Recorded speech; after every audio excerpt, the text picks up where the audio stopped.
Hello and welcome again to TTR exam challenger YouTube channel. আজকে থেকে আমরা শুরু করতে চলেছি এসএসসি জিডির যে আপকামিং এক্সাম কিছুদিনের মধ্যে তার শেষ সময়ের প্রস্তুতি। তোমাদের সঙ্গে আমি এমডি কায়েব খান। আজ থেকে শুরু হচ্ছে প্রথম সেট। তো চলো প্রথম প্রশ্ন থেকে শুরু করি। দেখো আজকের প্রথম যে প্রশ্ন সেটা একটা খুব সহজ প্রশ্ন দিয়ে শুরু করেছে।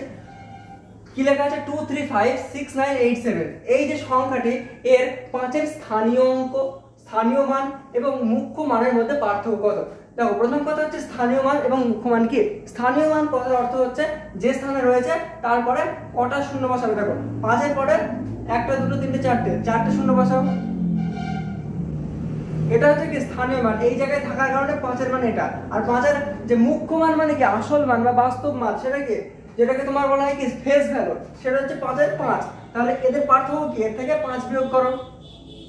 5 বিয়োগ করলে কত হয়, এখানে আসে 59994, তাহলে 4,995 কোথায় আছে দেখো, এই যে অপশন ডি হয়ে গেল উত্তর। চলো দ্বিতীয় প্রশ্নটা দেখবে। দ্বিতীয় প্রশ্নে কি বলেছে, একটি পরীক্ষায় 25 জনের মধ্যে 11 জন স্টুডেন্টের গড় নম্বর 77 এবং বাকি 14 জনের গড় নম্বর 69 হলে সব স্টুডেন্টদের গড় কত। দেখো কোশ্চেনটা বোঝো, 25 জনের মধ্যে কি 11 জনের হচ্ছে কত 77, আর 14 জনের মধ্যে বাকি 14 জনের 69। আমি কি করবো, এই প্রথম গড় থেকে তাদের টোটাল নম্বর বের করব, আর দ্বিতীয় যে কজন আছে তাদের থেকে গড় নম্বর বের করব, তারপর সেটা যোগ করে সেখান থেকে বাকিদের টোটাল গড় নম্বর বের করব। দেখো ভালো করে দেখো, 11 জনের কত 77, তাহলে আমি যদি 11 গুণিত 77 করি তাহলে ওই 11 জন মিলে মোট কত নম্বর পেয়েছে সেটা পেয়ে যাবো।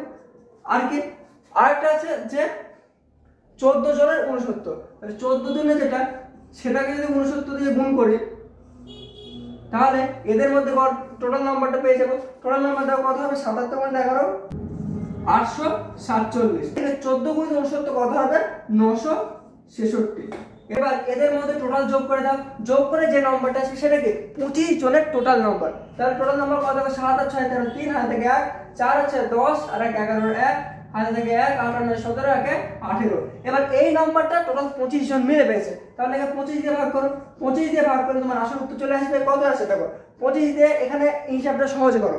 7 25 হয় কত 175, 175 থাকলে 6 থাকবে 63, তাই তো 63 যখন থাকবে তখন 63 মানে 25 দিয়ে 50, তার উপরে যাবে না, অতএব 2 আগে ছিল 60 72, অতএব 72 পয়েন্ট সামথিং কিছু আসবে। দেখো 72 দিয়ে অপশন ডি হয়ে যাবে উত্তর। আশা করছি পুরো অঙ্কটা বুঝতে পারলে।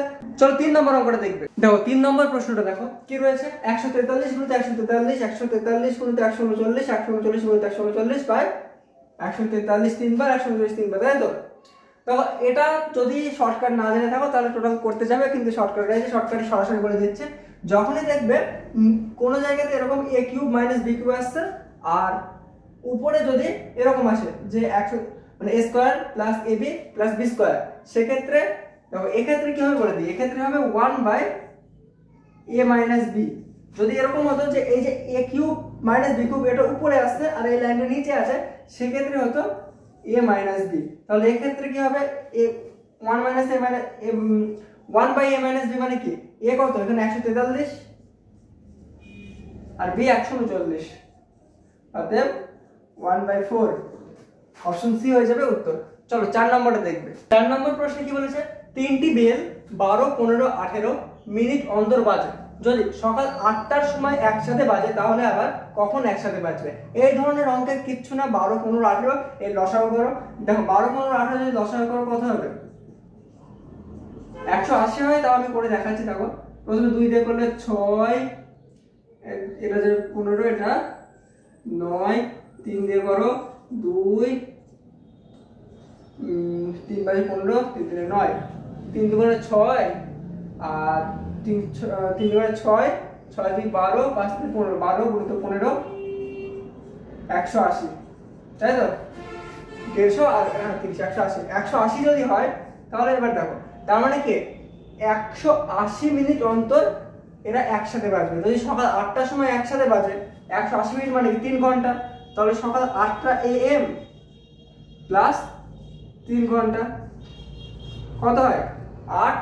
তারপরে দেখো 8 এর সাথে আরো 3 যোগ করো 9 10 11 11 AM, অতএব অপশন ডি হয়ে যাবে উত্তর। তো চলো 5 নম্বরটা দেখবে। 5 নম্বর প্রশ্নে কি বলেছে, দুধ ও জলের মিশ্রণের দুটি মিশ্রণের অনুপাত 5:3 এবং 2:3, অর্থাৎ দুটি মিশ্রণ আছে, একটাতে আছে 5:3 আর একটা আছে 2:3। এবার কি বলেছে, দুটিকে সম পরিমাণে মেশাতে, অর্থাৎ এরকম তোমাকে একটু ভিজুয়ালাইজ করে দিচ্ছে। এটা ধরো একটা আছে মিশ্রণ আর এটা ধরো একটা মিশ্রণ আছে, এটার অনুপাত কত 5:3, এটা 2:3। এবার বলেছে নতুন একটা পাত্র নিতে, সেখানে এই দুই জায়গা থেকে মেশাতে হবে কি অনুপাতে, অনুপাত কত বলেছে সম পরিমাণ মেশাতে মানে 1:1 অনুপাতে। এটা অন্য অনুপাত দিলেও অঙ্কটা করা সহজ ছিল। যাই হোক দেখো, এবার বলেছে নতুন যে মিশ্রণ হবে এটা কত অনুপাত হবে, এদের কিভাবে করবে দেখো। প্রথমত যা লেখা আছে সেটা লেখো, যা করাচ্ছি এগুলো পরীক্ষার কাজে সরাসরি হুবহু কি করবে সেটা, এখানে তোমার অন্য কিছু করাবো না, ডিটেলস ক্লাস তো সম্ভবই না, কিন্তু যা করাচ্ছে এগুলো ভালো করে দেখো। 5:3 2:3, প্রথমত এদের যোগ করো, 5 আর 3 হয় 8, 2 আর 3 হয় 5। এদেরকে প্রথমত সমান করো, সমান করার জন্য কি হবে, একে 5 দিয়ে গুণ করো, একেও 8 দিয়ে গুণ করো, এটা কত হয় 40, এটাও 40, দেখো সমান হয়ে গেছে। একে 8 দিয়ে গুণ করেছো, অতএব এবার দেখো এখানে যদি বলতো না যে 1:1 অনুপাতে না করে আরো কিছু, তো 2:3 বলতো, তাহলে এখানে 2 এখানে 3 করতাম, কিন্তু যেহেতু বলেনি তাই এখানে এরকমই থাকে। একে 8 দিয়ে গুণ করেছে, একে 5 দিয়ে গুণ করেছে, 8 দিয়ে গুণ করেছে, অতএব এই যেগুলো আছে না এদেরকেও 8 দিয়ে গুণ করো, আর একে 5 দিয়ে, অর্থাৎ একেও 5 দিয়ে গুণ করো।